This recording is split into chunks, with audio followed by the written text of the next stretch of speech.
Morgan Girardot, ceinture noire, professeur de judo à Vannes, a réalisé un tour du monde de 2 jours en 2 ans, de 2015 à 2017. Il nous fait profiter de son témoignage sur les hommes, la société, les pays. Son fils conducteur était le judo. Ses règles fer imposent un cours S de judo dans tous les pays.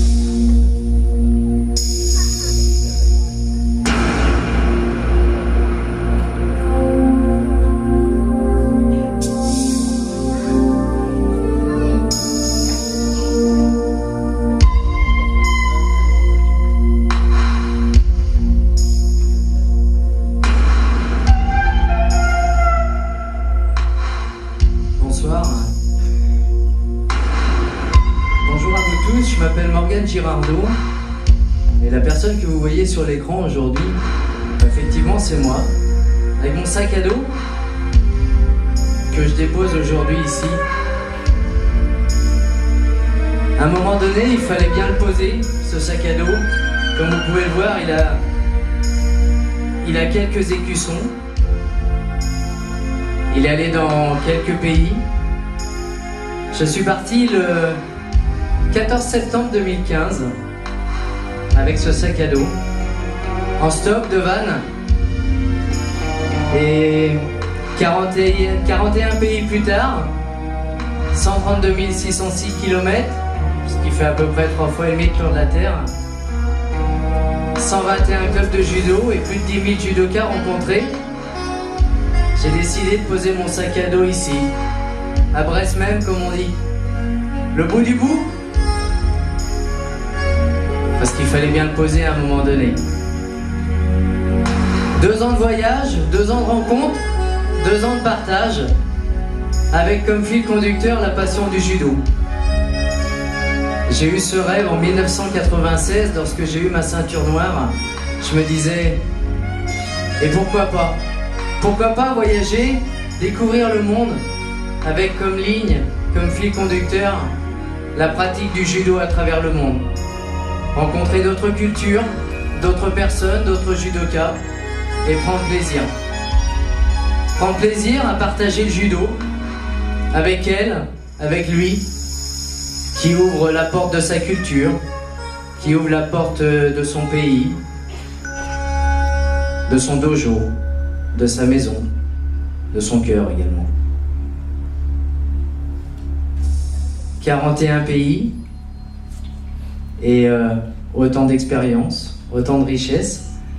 Je suis plutôt flatté aujourd'hui, honoré également d'être ici parmi vous. J'ai eu l'honneur d'être accueilli par un professeur que vous connaissez, qui est aujourd'hui dans la salle et que je tiens à saluer, qui est monsieur Pierre Lecaire.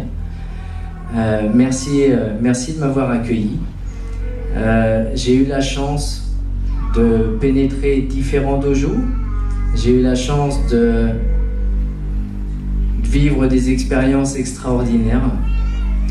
Et ces expériences, je souhaitais vous les partager ce soir avec vous sous quelques images. Là, on est à la chapelle Sixtine. Peut-être qu'ici vous connaissez. On est au Japon, c'est le mont Fuji.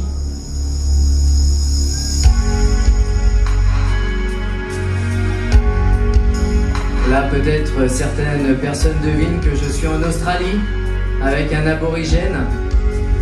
J'ai eu la chance de rencontrer des aborigènes, j'ai eu la chance de dormir dans des yourtes mongoles, j'ai eu la chance de donner des cours à des judokas en déficience visuelle, j'ai eu la chance de faire du judo sur du bitume à 5 h du matin dans des orphelinats népalais, comme là.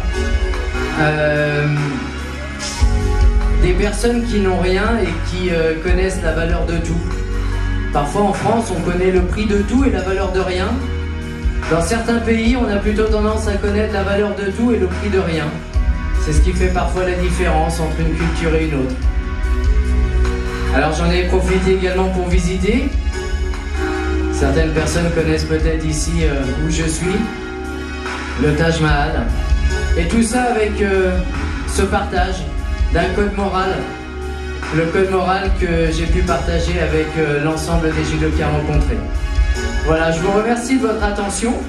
Et puis, comme une expérience est faite pour être vécue, comme une expérience est faite pour être partagée, j'en ai écrit un livre. Je serai tout à l'heure à l'accueil pour les personnes qui sont intéressées.